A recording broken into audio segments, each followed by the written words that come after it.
Since 1961, thousands of faculty have shared their knowledge and expertise with our amazing students. And while not one of these individuals have walked the same path, we all have found one thing in common: purpose.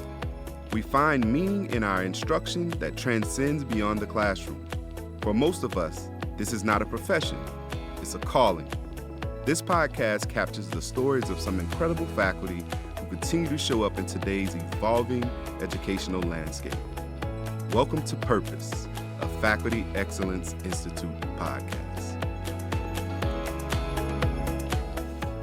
All right, so welcome everyone to Purpose, a Faculty Excellence Institute podcast. I'm your host today, Ryan Navhar, and I'm very pleased to be joined by a colleague of mine, a neighbor of mine down the hall, Robb Flynn. Hello. Thank you, Robb, for joining us today. It's good to be here. So I want to start with your background. Tell us a little bit about how you came to find English as your calling. Well, I found it very, very late. I was actually a theater major in college and did the whole starving actor thing for almost a decade out in Los Angeles. And the actor part was fun, but the starving part not so much. From there I got into one of the temp jobs I had was with Disney Interactive, and I got into making computer games. And so then I did that for almost a decade. And then when I just decided that I had sort of had enough. After being so long in software development and then in hardware development, and decided that I was going to go back to something creative. And so I ended up leaving the industries and went to a community college. And I took one acting class and one writing class. And I said, whichever one I'm going to enjoy the most, that's the where I'm going to go. And I enjoyed the writing the most. And so then I went back to grad school, and I've been teaching ever since I graduated. Excellent. Now, I know you had, a diverse set of jobs and possible careers before going into education. So you have any interesting stories or any wacky hijinks to share with us about those times? Not really. Actually, not so much about the software and hardware development. I mean, that's difficult contract work. It's seasonal. It's backbreaking. In many ways, the same type of backbreaking that teaching can be, with the long hours for a long time and then just a whole lot of relaxation. But I think probably the funnest job I have with the most stories is before any of that, when I worked for Disney World Park in Florida and was one of the costumed characters. And that was... To say that was a learning experience would be an understatement. That's the first time I had someone take their first steps towards me, crawling out of their stroller. So you mentioned a little bit about how your previous work in software is similar to education. Can you elaborate maybe on how some of your previous educational or work experience prepared you for ultimately becoming a professor? Yeah, one of the things that was my responsibility when I was there. I was a software in the game development. I was a quality assurance manager, and there were two of us, two managers. We had 50 full-time employees that we managed, plus another 110 or 120 contract employees. And one of the things that we did during the downtimes is we organized training programs for our testers who wanted to get into art, who wanted to get into coding. We organized having our artists and having our coders and having our database engineers build training programs for people, and we promoted from within a lot, used it really as a ground floor entrance into the company. This was back when I was with 3DO.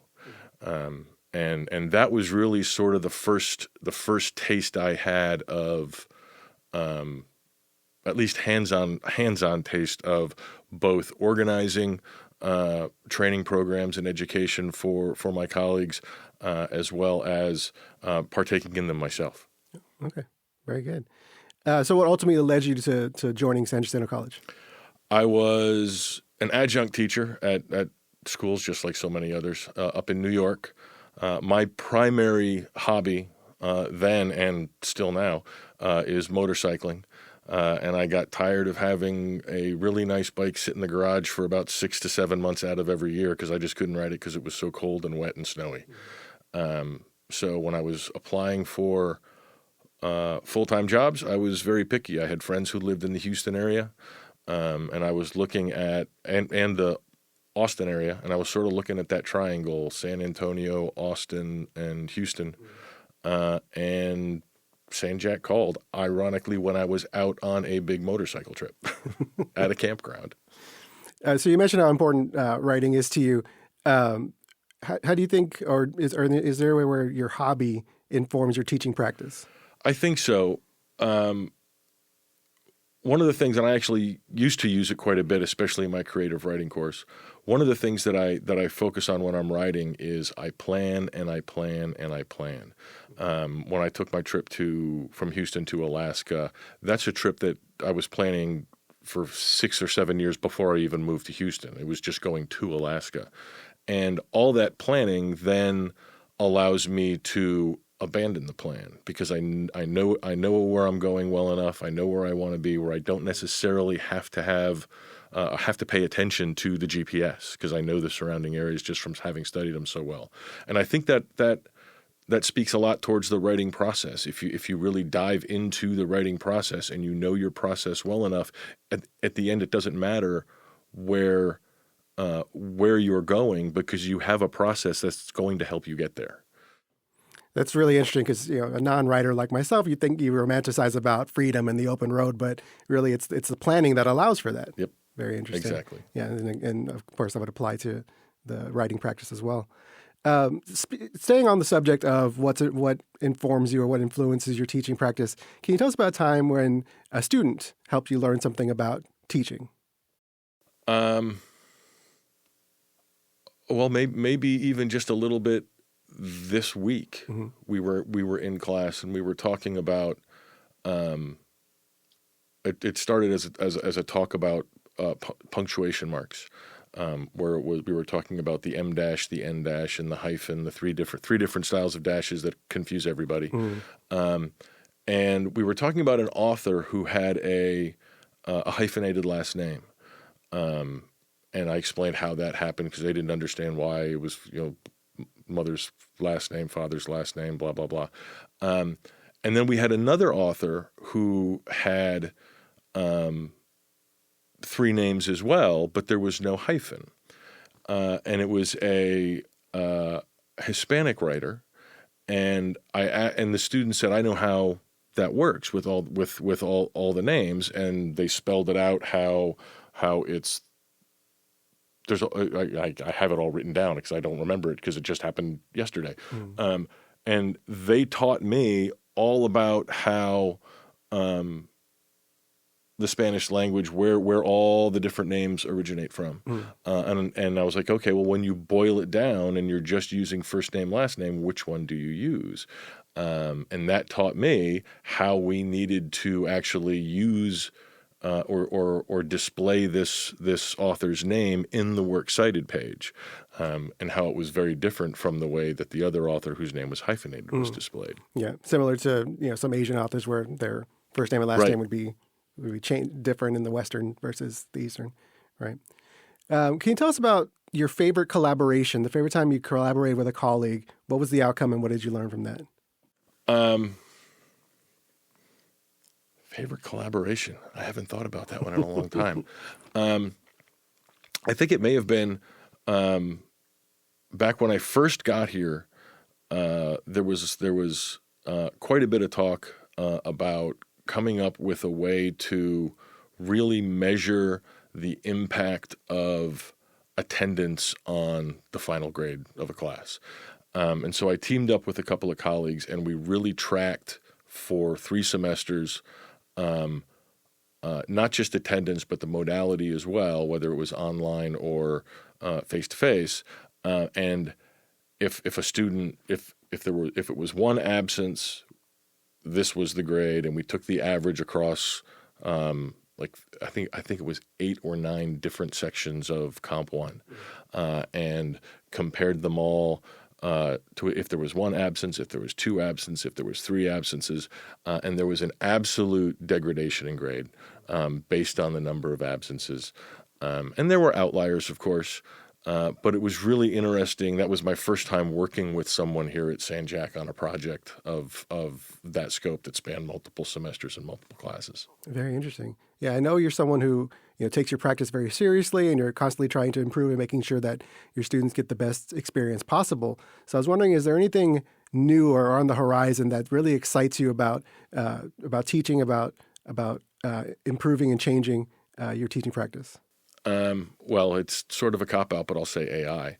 Up until now, I have been a no AI in the classroom, especially with Composition 1. The focus is generating and creating and understanding what your own individual writing process is. And too often, what I see is that AI is used to replace the writing process rather than enhance the writing process.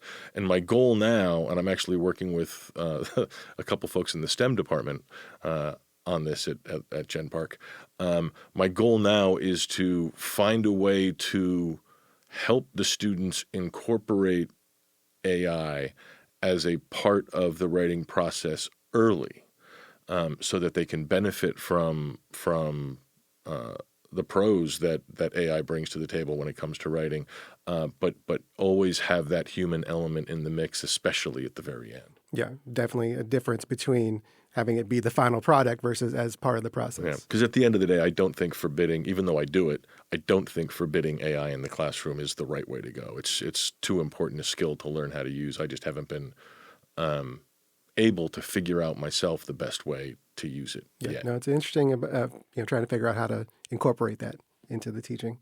So what advice would you give to a newly hired faculty member at San Jac? Just get out and meet. Every chance you get out and meet faculty members outside of your department. I wish I did that. I was so focused on meeting everybody inside my department, and that came as a little bit to the detriment of me meeting people outside. Yes, we have the new faculty academy, and that's great, and I still talk with folks that I met there. But I should have taken more advantage of that. I should have continually gone over to the math department and the science department and the biology department, where everybody was that I had met during that first week, and I should have kept in touch more, because that just opens up so many more avenues for interdisciplinary work. Just understanding more about the entire college. I think it was 3 semesters before I went to a different campus, and wandered off Central for the first time. Yeah, definitely one of the advantages of working at Gen Park, right, is that we have that kind of forced proximity with everybody, the entire instructional team. Yeah, I am the English department. Yeah, you are. and our department has so many different disciplines in it that we're able to see each other and discuss what's going on in our different disciplines. All right, we got about 5 minutes left, so let's go rapid fire. What's your favorite class to teach? Creative writing. Creative writing? All right. Who has been the most impactful person in your life? This is sort of a trick question, because if I have to answer it like right at this moment, who is the most impactful person right now, it's going to be my wife. But to get to where I am now, as a teacher, probably my father. Okay. What about non-family member? Probably my Tom Kremer, who was one of my acting coaches back in 1989. All right. Well, let's take him off the table and ask, who has been your favorite teacher and why? Favorite teacher would be Rusty Smith, which goes back to 1976. She was my 3rd grade teacher. And I honestly can't say why. She was just this wonderful influence that sort of calmed me down when I needed to be calmed down. I was a rather spastic child. Yeah, but my answer was 3rd grade teacher as well. I guess it's just that age that's very important to have that influence. This might be a tough one. What's the favorite book you've ever read? Dune.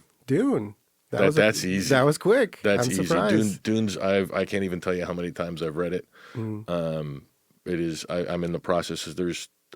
I've read the entire 6-book series that Frank wrote, and there's another 19 or 22 books that his son has collaborated with, and I'm working through all those. They're not nearly as good as the first two, but those first two are fabulous. Very good. What's the coolest place you've ever visited? Again, I've ridden my motorcycle in every single state.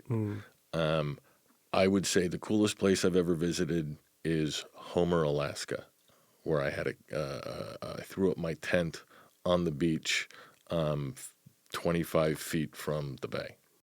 Wow. Now, what's something that you think would surprise people to know about you? Oh, I already did the Disney thing. And I've talked about the motorcycle thing. I think people know that. So what else you got? Okay. Before I moved to Houston, even when I moved to Houston, I had no idea what a tamale was. And so, of course, my wife was running a marathon and running a fundraiser for LLS. And she wasn't my wife then. But I said, oh, yeah, I'll support your run. I'll buy $25 worth of tamales. And she brings in like 25 tamales, and I take them home, and I go to eat them, and I unwrap them from the tin foil. I know where this is going. Yeah, I had no idea they were wrapped in husk. Those are the most awful things I had ever had. Yeah, you don't eat those. No. So I went in and I explained to her, like, I'm really sorry. I just didn't care for them. She's like, you have to unwrap the tamale. I was like, oh, okay. They were quite good after I did that. Makes all the difference. Yeah, I had no idea. Well, thank you so much, Robb, for sharing all that with us. Thank you for being our guest today. Thank you very much for having me. I appreciate it. This has been Ryan Everhead for the Purpose Faculty Excellence Institute podcast, and stay classy, San Jacinto. Thanks for joining us on this week's episode of Purpose, a Faculty Excellence Institute podcast. Join us next time as we hear from one of our inspiring faculty. Keep doing great work and stay classy, San Jacinto.